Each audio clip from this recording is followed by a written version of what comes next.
Ya, kita masih di Ngode, ngobrol bareng Dewan, dan masih di SMA Negeri 4 Semarang. Setelah tadi kita jalan-jalan dan terkesima ya Pak, dengan apa yang ada di SMA Negeri 4. Wah, luar biasa. Saya kasih tepuk tangan sekali lagi. Semangat siswa-siswanya, semangat gurunya, semangat kepala sekolahnya, untuk akhirnya tetap menjaga protokol kesehatan. Dan sepertinya tadi waktu kita masuk juga siswa-siswanya happy gitu di kelas. Karena happy dan menangis, Mbak. wah, happy dan saking terharunya bisa ketemu sama teman dan gurunya. Iya benar, karena udah setahun ya Ibu ya. Ya, 1 tahun. Setahun. Dan mereka tetap menjaga protokol kesehatan. Iya, itu yang menarik. Kalau boleh memeluk mungkin sama gurunya gitu. Iya, benar. Memang semuanya bilang kalau kangen sekolah, ingin segera sekolah. Nah, ini pada saat akhirnya PTM itu kan uji coba pertama itu kalau tidak salah November tahun lalu ya? Tanggal Bukan, 5 sampai tanggal 16 5. ini kemarin. Tanggal 5. Yang tahun lalu belum ya? Belum. Baru yang tahun ini? Ya, tanggal 5 April. sampai dengan tanggal 16 16 April sebelum Iya, puasa. itu yang pertama. Ya, oke baik. Itu prosesnya gimana Bu? Saya pengen tahu dulu nih prosesnya Ya, pada saat terima itu. kasih. Waktu itu kami memang diminta untuk simulasi, memberi paparan di depan Kepala Cabang Dinas Pendidikan. Oke. Paparan, jadi banyak sekolah yang mengikuti paparan tersebut. Tapi kemudian yang lolos dan ditunjuk untuk melaksanakan PTM. uji coba PTM yang tahap pertama adalah SMA 4. Itu Untuk SMA-nya. itu pada saat ibaratnya presentasi di sana, apa yang dipresentasikan? Kesiapan sarana prasarana atau bagaimana? Ya, jadi yang dipresentasikan adalah menyeluruh. Jadi dari sisi sarprasnya, kemudian dari sisi SOP-nya, dari sisi siswanya, dari sisi orang tuanya. Jadi siswanya, siswa itu dalam kondisi sehat, ya, dan ada izin orang tua. Kemudian dari sisi siswa itu juga ada transportasinya, harus menggunakan jalan kaki atau sepeda. Dekat, artinya mereka dalam lingkungan yang dekat dengan sekolah? Tidak menuntut dekat, yang pasti adalah jalan kaki atau sepeda, kemudian sepeda motor atau diantar oleh orang tua. Gitu. Ya, jadi selebihnya dari itu tidak boleh. Umum tidak boleh, Gojek tidak boleh. Ibu mendapatkan komitmen itu berarti sebelum presentasi ke Dinas Pendidikan ibaratnya, itu sudah melakukan survei ke orang tua atau bagaimana begitu? Ya. Setelah ada edaran bahwa akan diadakannya uji coba pembelajaran tatap muka, otomatis di situ sudah ada juknisnya bahwa sekolah yang akan menyelenggarakan adalah memenuhi syarat ini. Maka kami mulai mempersiapkan diri dengan terlebih dahulu mengundang stakeholder. Yaitu dari Puskesmas, dari Polsek, dari psikiater, perguruan tinggi, kemudian dari orang tua, dari komite, ya. Jadi itu yang kami undang, juga dari Kodim namanya apa? Ya, Kodim, ya. Jadi Pak Lurah, Pak Camat. Jadi kemudian semua dibentuk MOU. Sehingga kami sampaikan dengan adanya akan dilaksanakan uji coba PTN, kami sampaikan paparan di hadapan stakeholder tersebut, apakah menyetujui apa tidak. Dan semua yang kami undang mengatakan sangat senang banget, gitu. Senang banget dan kami mendukungnya. Dan dengan berbekal itulah akhirnya bisa ditunjuk. Kemudian juga izin ke COVID kecamatan, Satgas COVID kecamatan, juga ke Satgas kota. Itu ya. Baik. Nah, Prof. Rustono, kalau melihat dari PTM ini, gitu kan, memang kalau dilihat dari Jawa Tengah kan ada beberapa sekolah yang ditunjuk, begitu ya. Ini bagaimana? Ini sudah berjalan.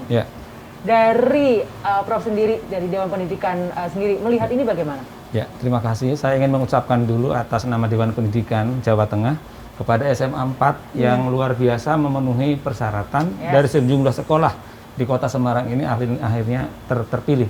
Dan saya memang melihat tadi kondisinya sangat memungkinkan, sarana prasarana, protokol kesehatan begitu juga izin orang tua dan dari Satgas. Memang PTM tahap pertama itu dimulai tanggal 5 April sampai tanggal 16. Secara umum, secara keseluruhan, PTM ini sudah memenuhi persyaratan semua. Artinya dilaksanakan dengan benar, ikuti protokol kesehatan, pembelajaran juga bisa berlangsung dengan bagus, dan tidak ada istilahnya apa sih, yang menderita atau yang kena gejala itu tidak ada. Memang mungkin dari segi siswa itu sudah dipesan-pesan baik oleh orang tua maupun oleh guru, seperti oleh Pak Zen tadi itu juga mereka mengikuti protokol kesehatan. Pak Gubernur juga melihat bahwa pelaksanaan PTM tatap muka pertama ini berhasil dengan bagus. Oleh karena itu dipersilakan melanjutkan ke tahap kedua yang dimulai tanggal 26 ini dan berakhir tanggal 7 Mei. Dan bisa dilipat gandakan jumlah peserta didiknya yang ke kampus ini. Kalau kemarin hanya 110, ini boleh tambah 100%, boleh 220. Dengan demikian lebih banyak lagi, dan sekolah lain yang ingin ini juga bertambah. Nanti saya akan ngulik Pak di situ ya. Artinya kalau semuanya sudah masuk kelas, lalu bagaimana untuk jaga jarak dan segala macam prokes lah intinya. Pak Zen, banyak pro kontra mengenai PTM ini sebenarnya, begitu kan ya. Walaupun kita tahu bahwa kegiatan di luar ini juga sudah berlangsung sebenarnya, di kegiatan ekonomi sudah berlangsung dan segala macam. Tapi memang untuk PTM ini karena saya membaca ada tidak di Semarang ya, di kota lain yang muncul kasus begitu. Sragen. Nah ini di Sragen, betul. Sragen. Nah ini bagaimana Pak Zen, DPRD melihat hal ini? Saya kira pertama saya tetap mengapresiasi SMA 4 ya atas keberaniannya, dan memang harus berani. Bu Kepala Sekolah ini luar biasa. Dan saya juga mengapresiasi kepada pemerintah Provinsi Jawa Tengah, Pak Gubernur, dengan PTM 140. Bahkan saya mendorong Pak Gub kalau bisa diperluas. Ini sepanjang sekolah siap dari sisi tadi semuanya, infrastruktur, guru, orang tua siap, silahkan itu dibuka. Tetap protokol kesehatan. Kita sudah 1 tahun lebih, dan faktanya nyatanya dengan PTM atau simulasi tatap muka seperti ini justru memiliki nilai positif yang luar biasa bagi peserta didik. Juga jangan salah Mbak, sebetulnya dari sisi kesehatan itu lebih siap dengan protokol kesehatan seperti ini. Gitu. Coba kemarin akhir tahun KPAI pernah menyampaikan dari 70% masyarakat yang kena COVID, itu 50% adalah anak-anak usia sekolah. Pertanyaannya, sekolah ini ditutup, tidak ada kegiatan belajar mengajar, kok anak-anak bisa kena COVID? Saya malah khawatir jangan-jangan anak-anak yang tidak ada pendidikan tatap muka seperti ini, mereka pada main-main tidak terkontrol. Alasannya banyak, karena orang tuanya bekerja, karena mereka jenuh di rumah, karena keterbatasan itu dan sebagainya. Mereka pegang handphone, mereka bisa bertemu bersama teman-temannya, pegang main game, main macam-macam dan sebagainya, malah berbahaya. Nggak bisa dikontrol oleh orang tua maupun sekolah. Nah, kalau PTM seperti ini, tatap muka seperti ini, saya kira tidak seperti PTM dulu sebelum sekolah ya, tetap blended learning, ada kombinasi antara tatap muka dengan PJJ. Saya kira ini coba dari awal tadi Bu Kepala Sekolah Prof. Retmono juga sampaikan, mulai dari sekolah mereka sudah diatur harus protokol kesehatan, orang tua yang ngantar atau mereka tidak boleh naik kendaraan umum dan sebagainya. Di sekolah Mbak Anessa sudah lihat sendiri dari awal mereka harus cuci tangan, pakai masker, pada pakai helm seperti itu. Dan yang luar biasa hari ini kita Faisal ya. Dan yang luar biasa hari ini kita perlu apresiasi adalah anak-anak ini dengan motivasi luar biasa dan sangat senang. Tadi saya sempat tanya ada anak yang mau menangis, Mbak. Terharu bisa ketemu dengan temennya, 1 tahun nggak pernah bisa ketemu dengan gurunya dan sebagainya. Ini tidak bisa diwakilkan kepada siapapun. Dan saya perlu sampaikan juga Bu Kepala Sekolah, tetap semangat dan terus lakukan langkah-langkah inovatif agar ada motivasi bagi anak-anak untuk terus belajar. Jangan sampai anak-anak terjebak dengan zona aman, zona nyaman ya. Termasuk guru-guru loh. Kadang-kadang kan enak PJJ saja, ngajar cuma 2 jam, 3 jam. Anak-anak enak di rumah saja, 2 jam ngedepi laptop atau handphone, habis itu main game dan sebagainya. Saya khawatir nanti terjebak di zona aman. Akhirnya apa? Materi pembelajaran, pelajaran yang mestinya harus diajarkan di dunia mereka hari ini tidak bisa terserap dengan maksimal. Baik. Oleh karena itu ini yang harus kita dorong terus ke depan. Ya, apakah akhirnya Jawa Tengah, walaupun memang kita bisa melihat Jawa Tengah sekarang angka kasus COVID-nya sudah sangat landai, alhamdulillah, dan mudah-mudahan akan terus turun begitu ya. Apakah memang ini merupakan satu kondisi yang ideal untuk kita akhirnya bisa PTM, apalagi tadi Pak Prof juga mengatakan didorong untuk bisa lebih banyak nih yang masuk begitu Pak, karena seperti yang tadi saya katakan, walaupun kemungkinan itu bisa terjadi di mana aja, bukan hanya dari sekolah, tapi memang ada kasus muncul begitu. Bagaimana, gini Mbak, saya kira soal kasus muncul, karena penyakit ini kan nggak kelihatan Mbak. Yes. Siapa sih yang tahu penyakit COVID, corona, kita juga nggak tahu. Yang penting ikhtiar kita harus kita lakukan terus. Satu contoh, 140 sekolah, ada 1, 2, 3 sekolah yang kebetulan mungkin ya, karena saya kira jangan kemudian sekolah itu dikambing hitamkan, karena itu ini dan sebagainya. Sama sekolah, ini kan pelayanan publik ya, sama seperti pasar, seperti kantor, seperti mall, seperti ya perusahaan-perusahaan itu kan mereka tetap jalan selama ini. Nah, ketika di satu daerah itu, di tempat itu ada yang karena penyakit nggak kelihatan, lalu kemudian ada yang terpapar COVID, ya sudah, di tempat itu saja yang diisolasi, disesuaikan dengan prosedur kesehatan, mereka yang sakit diobati, yang tidak sakit harus tetap diperketat lagi protokol kesehatannya. Artinya tidak mengepek ya, jangan digeneralisir atau digebiah semua sekolah, karena ada satu sekolah, ada beberapa siswa guru yang terkena COVID, seluruh sekolah ditutup. Ini nggak fair namanya. Masa pasar di Jatingalaya misalnya ada yang kena, masa pasar di Kebumen ditutup? Mohon maaf, sampai kapan seperti ini? Betul. Kita juga mendorong, Prof. Betul. Pelayanan publik itu kan termasuk guru. Mohonlah supaya guru ini juga divaksin lebih awal. Toh, guru-guru sudah divaksin Ibu? Sudah semua. Alhamdulillah. Cuma kan belum semua ya Bu ya, rata seluruh ini kan belum. Vaksin 2 ini sudah sejak tanggal 23. Semua guru ya Bu? Oke. Artinya memang sebenarnya makanya tadi saya juga katakan kasus itu bisa terjadi dimanapun, bisa terjadi di sektor apapun. Oke. Nah, Prof, tadi saya tertarik dengan tadi Prof mengatakan bahwa didorong untuk akhirnya bisa lebih banyak lagi siswa untuk bisa hadir gitu kan ya. Kalau tadi kan 18 ya Bu ya, dari 36, artinya 18 lainnya adalah virtual begitu. Nah, apa Prof dasarnya bahwa kita semua akhirnya bisa nih, kalau seperti itu kan jaga jaraknya jadi lebih susah dan segala macam. Saya ingin meniru Jepang. Jepang itu tetap mengakui ada COVID, tetapi tetap mereka melakukan dengan protokol kesehatan yang ketat. Sehingga Jepang ini kan luar biasa, ini maju sekali Bu, kosong. Dengan demikian di Indonesia pun kalau dilaksanakan itu menurut saya aman. Yang meninggal di Sragen itu justru malah kok tidak ada tatap muka, tidak kaitan dengan pembelajaran sekolah. Maka kalau diadakan pembelajaran malah tidak ada. Berarti kan yang bagus itu diadakan pembelajaran. Peningkatan terus, kalau sekarang hanya 140 bisa lipat 2 menjadi 280. Lalu muridnya juga lipat 2, dan nanti di September sampai di Juli sampai September itu bisa lebih banyak lagi. Jadi anak-anak yang terpapar itu, yang muda-muda itu bukan karena sekolah, tetapi justru karena main di mana-mana di luar itu, kemana-mana. Kita lihat kan goncengan bertiga. Iya, kemana-mana itu berkerumun, itu malah nggak apa-apa. Itu kadang ngumpul-ngumpul main game gitu. Betul. Iya, karena dasarnya kan ini wifi tidak ada pengawasan orang tua yang pasti. Mereka sekarang lebih siap dan lebih sehat. Saya melihat tadi yang anak-anak SMA 4 itu ceria gitu. Iya, satu ceria, kedua mereka menggunakan protokol kesehatan yang bagus, prasarana. Itu kan sudah pelindungan terhadap dirinya. Proses belajar mengajar berlanjut, terus-menerus meningkat. Protokol kesehatan tetap, risiko kecil. Resiko kecil ya, Kecil, tapi kalau main berkerumun risiko besar. Artinya dua-duanya mengandung resiko, kita hanya melihat resiko yang lebih kecil. Lebih kecil. Dua-duanya punya resiko. Iya, kalau berkerumun, nggak sekolah, itu beratnya 2. 1 di kesehatannya, 2 di pendidikannya menurun. Baik. Tetapi kalau protokol kesehatan ditegakkan, risiko kecil, pendidikan dijalankan, ini insya Allah kita maju.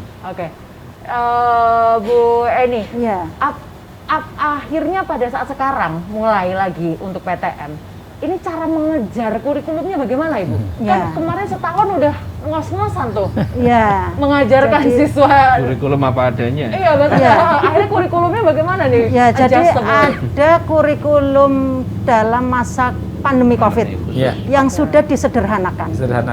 Gitu, sehingga di situ kelihatannya adalah materi-materi yang esensi. Jadi kita sudah menggunakan kurikulum yang sudah sederhana tadi. Jadi tercapainya ya tercapai untuk masa pandemi COVID. Saja. Kalau target kurikulum yang normal tidak bisa. Nggak bisa ya Bu? Tidak bisa. Maka menggunakan kurikulum masa pandemi. Begitu. Pada saat daring, itu berapa jam sekolah Bu? Pada saat daring itu adalah 7.30 sampai jam 12. 7.30 sampai jam 12? Iya, semua materi ada, semua jam ada. Hanya 1 jam mapel 30 menit. Oh, dikurangin. Dikurangin 1 jam mata pelajarannya itu. Gitu. Tapi ibaratnya hari ini jadwalnya ada 4 mata pelajaran, tetap 4. Tetap 4. Oke, baik. Nah, akhirnya setelah berjalan, tapi kalau yang di luring ini, di luar jaringan ini 2 jam? 2 jam 60 menit, tetapi untuk 4 jam pelajaran. 30 menitan. Tetap 30 menit. Iya. Baik. Jadi mengejarnya, nah bagaimana Ibu akhirnya dengan walaupun kurikulum yang sederhana, tapi kan tetap mengejar satu mata pelajaran 30 menit itu dulunya 45 menit kali 2, begitu ya? Ini kan tetap adjustment-nya luar biasa dari guru-guru ini bagaimana? Jadi di sana sudah tertulis hanya materi-materi yang esensi saja yang disampaikan. Saja. Oh, jadi tidak semua materi gelondong disampaikan. Biar belajar sendiri. Jadi fokus ke materi dasar yang penting. Dasar. Jadi artinya hanya cukup yang untuk 30 menit. Makanya kita membuat action plan. Untuk waktu 30 menit Bapak Ibu guru berhadapan dengan siswa. Action plan-nya apa saja yang akan disampaikan begitu. Nah, Pak Zain melihat ini kan terlalu banyak yang harus diadaptasi. Mulai dari sarana prasarana, kurikulum, habit kita sehari-hari. Kita udah setahun ada di daring, ya efektif nggak efektif kita dulu saya juga pernah ngobrol, katanya kita belum mau mikirin karakter dulu Mbak Desa, kita mau mikirin kesehatan dulu katanya gitu. Ini bagaimana akhirnya terlalu banyak yang diadaptasi untuk akhirnya di pendidikan, mau itu PTM mau itu enggak, itu akhirnya ini menjadi banyak hal yang diadaptasi. Bagaimana Pak? Apa yang akhirnya provinsi harus lakukan ibaratnya? Prinsipnya harus ada keberanian gitu. Saya tetap mendorong ada keberanian. Apa terus kita dalam kondisi paranoid terus seperti ini? Wong penyakit nggak jelas. Nanti kalau musim ini nanti isunya dibikin rame lagi. Saya juga berharap teman-teman media jangan terus dibesar-besarkan lah kalau ada berita tentang sekolah ini klaster. Saya kira teman-teman media yang hadir di sini baik-baik kok ya. Nggak, maksud saya begini, kasihan anak-anak ini loh, lost generation Mbak. Pendidikan jarak jauh atau daring itu, mohon maaf Bu, saya hanya melihat ini dari aspek kognitif. Itu pun juga tidak bisa terserap secara maksimal. Hampir dari semua supervisi, temuan, organisasi profesi guru, para praktisi pendidikan ngomong, hanya terserap 30%. Wajar karena betul tadi Ibu, hanya 30 menit. PJJ ya, berapa menit. Siswa dalam kondisi tidak bisa berbuat apa-apa, guru hanya ngomong kadang-kadang anak dimatikan, di-mute, dan mereka main game, orang tuanya pada kerja nggak tahu. Oleh karena itu sekali lagi harus ada keberanian. Soal penyesuaian dengan kondisi pandemi harus. Betul. Kalau terus dibatasi, kemudian muncul klaster, lalu kemudian semua close, bahaya. Ini nggak kelihatan saat ini. 2-3 tahun, 5 tahun lagi, Prof. Anak-anak sekarang ini Mbak, wajahnya sudah berubah. Yang PJJ itu wajahnya sudah berubah. Pada jalan-jalan, rambutnya pink dan sebagainya. Dan temuan terakhir ini di LKPJ Provinsi Jawa Tengah, angka pernikahan usia muda meningkat. Gimana orang tuanya? Dok, nggak ada sekolah, nikah aja. Daripada kamu runtang-runtung sama temenmu itu. Peningkatannya signifikan, Mbak. Di beberapa daerah itu ada nikah sampai 10-20%. Itu kan bahaya. Mereka belum siap sebetulnya. Tapi karena darurat akhirnya menikah. Kemudian yang kedua, angka putus sekolah juga tinggi. Hari ini meningkat. Itu bisa dilihat karena apa? Karena ya sudah, karena orang tuanya yang swasta ya Mbak. Orang tuanya nggak bisa bayar, lalu kemudian ya kalau nggak boleh sekolah karena suruh bayar, udah keluar saja. Cukup tinggi kondisi di lapangan. Kemudian mereka yang bekerja juga banyak hari ini. Bekerja belum saatnya, mereka bekerja karena itu. Dan yang ketiga ini yang bahaya. Mereka sudah mulai mabuk mabuk game online. Banyak anak tidak terkontrol, main game online sampai malam, dia lupa nggak sekolah paginya walaupun PJJ. Dan akumulasi persoalan ini semua sebetulnya tanda-tanda yang kurang baik. Kalau ini terus tidak ada keberanian dari sekolah. Makanya saya terlalu mendorong Prof, Bu Kepala Sekolah melalui komisi kami di Komisi E, siapapun yang mencoba untuk menghalangi proses PTM Prokes ini, saya akan selalu sampaikan. Justru dengan PTM Prokes diperluas. Bahkan saya minta kepada sekolah yang siap. Sekolah sudah siap semua Mbak hari ini. Saya kira semua sekolah sudah siap. Kalau prosedur yang disampaikan oleh Bu Kepala Sekolah tadi seperti itu, insya Allah semua sekolah sudah menyiapkan itu. Karena mereka juga berpikir. Saya keliling di seluruh Jawa Tengah. Saya kira Pak Gubernur juga sudah keliling Jawa Tengah. Mulai dari masuk ditata, di dalam mereka harus jaga jarak, pakai ini, sekolah dan sebagainya. Apalagi ini dipermasalahkan. Berapa sih persentase sekolah yang sudah PTM, Prof. Tono? Itu sangat sedikit. Sedikit ya? Sangat sedikit. Di Kota Semarang saja hanya 3 ya Bu ya. Kota Semarang. SMA 4, SMA 7. SMK 7. SMK 7. Oh, SMA-nya. SMA 4, SMA 2, SMA 11. Nah, hanya 3. Berapa jumlahnya padahal? Iya. Ada 16 ya.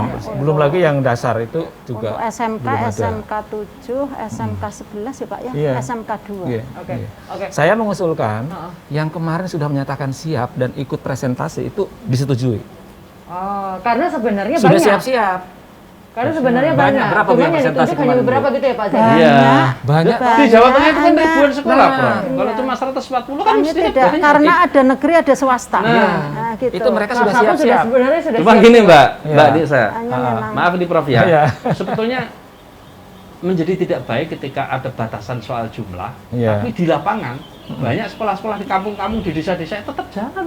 Jalan. Ya kadang macam-macam itu, ada yang nggak pakai seragam, ada yang Jadi kayak kucing-kucingan Mas Ardi. di parani Satpol PP ngumpet gurunya. Lu ini kok jalan? Ya sudah apa-apa lah, toh daerah sini juga aman, nggak ada yang kena Covid. Anak-anak ini butuh sekolah, orang tua sudah bekel nih, berarti pengen anaknya sekolah, udah tak kudu lapor gue macam-macam. Alhamdulillah kepala-kepala desa sudah kreatif hari ini ya. Udah daerahku aman, nggak ada yang Covid, masuk aja, tetap protokol kesehatan. Itu yang luar biasa. Orang tua setuju semua ya Ibu ya? Alhamdulillah. Setuju. Bahkan begini Mbak Nesa, dari orang tua yang hari ini anak-anaknya belum hadir, kepingin hadir anaknya. Hanya kendalanya adalah harus menggunakan transportasi ojek. Ojek online. Nah, ini yang tidak diperbolehkan. Itu memang ketentuan dari pemerintah provinsi. Iya, tidak boleh ya. Gitu. Harus pakai pribadi. Oleh karenanya, Ya riskan sih. barangkali ini memang bagaimana nanti ini ke depannya supaya yang tidak bisa mengantar, belum bisa pakai motor, tetapi ingin sekolah. Nah, barangkali pakai sepeda Honda kan bisa kan olahraga. Berangkatnya gitu habis ya. subuh gitu. Malah sehat ya. Ya kan radius sekolah sini dengan zonasi ini kan nggak terlalu jauh ya Bu. Ya, ini akhirnya efek dari zonasi juga ya Pak ya. Betul. Apa yang sekolah di SMA 4 ibaratnya Dekat dengan itu adalah sekolah. yang daerah-daerah sini Iya. juga. Lalu mereka itu kalau nggak sekolah pada sepeda-sepedaan bareng-bareng kok. Kemana-mana malah. Nah itu kira nggak ada masalah itu. Jadi sebenarnya intinya dari PTM, bagaimana dari DPRD mendorong PTM ini salah satunya karena pengawasan ya Pak ya? Ya, saya menjamin bahwa dengan PTM Prokes ini, pengawasan, pendampingan dari sekolah itu sudah maksimal. Dan itu poin tersendiri yang nggak bisa pungkiri bahwa itu bagian dari upaya untuk menyelamatkan kesehatan anak-anak juga. Jangan salah loh ya, kita yang seperti ini justru hanya menyelamatkan anak-anak dari sisi kesehatan plus pendidikan. Ingat, urusan wajib pelayanan dasar absolut itu pendidikan dan kesehatan. Nggak bisa dipisahkan itu. Urusan orang tua, ekonomi, kerja, urusan yang tapi urusan anak hari ini adalah hak mereka untuk mendapatkan pelayanan pendidikan. Dan kita berdosa besar kalau tidak melayani hak mereka. Dan kalau mereka jadi anak-anak yang lost generation macam-macam, kita orang tua yang bertanggung jawab. Makanya saya akan suarakan itu terus. Terserah ada teman yang nggak setuju, orang yang menganggap ini masih COVID gini-gini, kaitkan India ini itu terserah. Yang penting kita harus ada keberanian. Yang penting kita memegang kita melihat di Indonesia kesehatan. dan juga Jawa Tengah, alhamdulillahnya memang angkanya menurun, karena saya juga memantau ya, udah mudah-mudahan turunnya agak signifikan dan mudah-mudahan akan terus turun sih Bu, karena memang udah sangat jauh berkurang. Mudah-mudahan tidak ada lonjakan-lonjakan lagi yang berarti. Prof, apa evaluasi yang paling penting dari PTM ini? Dampak positif dari PTM ini lebih besar daripada tidak ada PTM. Baik dari segi kesehatan maupun dari segi kemajuan pendidikan.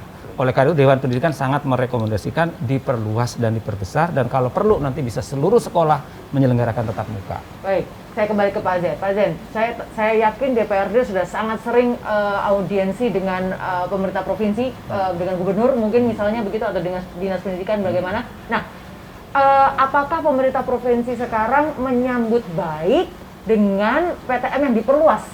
Karena pasti rencana diperluas ini bukan baru didengar sekarang, pasti dari pemerintah provinsi pasti mendengar sudah dari lama gitu. Apakah mereka seperti memberikan lampu hijau atau bagaimana? Ya, jadi begini Mbak, hampir semua stakeholder pendidikan hari inilah, termasuk beliau dari Dinas Pendidikan juga mendorong itu, Ibu Kepala Sekolah hampir keliling di seluruh Jawa Tengah, teman-teman juga lakukan yang sama. Mereka mendapatkan masukan banyak dari sekolah, dari orang tua, dari stakeholder pendidikan lah, prinsipnya sama. Bu, anulah, mulai dipikirkan kembali masa depan anak-anak kita. 1 tahun cepat. Kita sama tahu dan punya keyakinan masih ada bahwa COVID itu ada. Tapi jangan larut dalam situasi seperti ini lalu menafikan keberadaan pendidikan yang tentunya ini sangat luhur dan harus kita dorong terus kita laksanakan dengan sistem PTM terbatas atau blended learning, tatap muka dikombinasikan dengan daring atau virtual, itu sudah cukup menjawab problematika hari ini. Jangan kemudian ada kasus 1-2 yang sebetulnya sama dengan sektor yang lain, bahkan sektor kasus klaster selamatan, kasus klaster ngantenan, itu kan malah sekarang itu kan nggak terkontrol, Mbak. Sekolah sudah kayak gini tadi, saya melihat anak-anak, saya miris sedih gitu karena anak-anak ini cerdas. Aspek afektif dan psikomotoriknya anak-anak ini belum muncul, Mbak. 1 tahun, coba yang kelas 1 ya, atau yang kelas 10. Betul. Kita nggak tahu, bahkan di antara mereka itu ada yang belum kenal. Bayangkan kalau masih harus ditambah setahun, 2 tahun, sampai kapan mereka? Apakah layak mereka dianggap sebagai lulusan SMA tapi belum pernah kenal? Sama gurunya ya paling hanya kenal di media, di daring aja. Saya kira Mbak, kita mendorong melalui media ini, Pak Gubernur saya kira sudah sangat apresiatif dan evaluasinya juga baik. Teman-teman pada semangat, memang ada evaluasi dikit kemarin ya Prof. Ada, guru-guru yang kadang-kadang rontok trader. Masih berkerumun. Nah, itu kadang-kadang kita jadi teladan tapi nggak bisa menjadi teladan anak-anak. Gurunya. Saya selalu menganggap bahwa anak justru bisa diatur. Nah, orang tua ini kadang-kadang yang harus kita ingatkan. Betul. Anak-anak itu lebih tertib loh, jangan dikira mereka berkerumun pada ini. Enggak, anak-anak lebih bisa diatur dan mereka mengingatkan orang tua. Ini yang harus kita apresiasi hari ini. Baiklah, luar biasa. Pemirsa, kita bisa melihat ya bagaimana akhirnya pertemuan tatap muka ini menjadi sebuah solusi dari ketertinggalan kita, kalau saya bisa bilang ketertinggalan pendidikan kita selama setahun kemarin yang ya walaupun ada pembelajaran luring, tapi kita tahu keefektivitasannya tentu sangat berbeda dengan pada saat kita tatap muka. Mungkin di segmen terakhir ini saya mau meminta closing statement dari masing-masing, dimulai dari Ibu terlebih dahulu, monggo Ibu. Terima kasih Mbak Nessa. Tentu saya sangat senang sekali adanya pembelajaran tatap muka segera diperluas begitu, karena kita tetap akan menjaga protokol kesehatan. Insya Allah kami jaga. Pelajar yang mengikuti tatap muka lebih sehat, lebih siap, dan bisa maju untuk meraih kompetensi pendidikannya selama belajar. Pak Zen. Lanjutkan Pak Gub, lanjutkan sekolah-sekolah siap tatap muka. Saya berharap bulan depan atau awal pembelajaran tahun ajaran baru semua sudah dibuka dengan protokol kesehatan. Baik, kalau begitu. Terima kasih Ibu, terima kasih Bapak atas ngobrol-ngobrolnya yang daging semua ini ya. Mudah-mudahan bisa menjadi satu insight juga bagi kita untuk bisa lebih terbuka wawasannya mengenai pertemuan tatap muka di sekolah. Dan akhirnya kita pingin ngobrol-ngobrol, tapi udahlah, kita ketemu lagi di ngode berikutnya ya, di Ngobrol Bareng Dewan. Saya Nessa Gosal pamit undur diri. Wassalamualaikum warahmatullahi wabarakatuh. Waalaikumsalam. Sampai jumpa.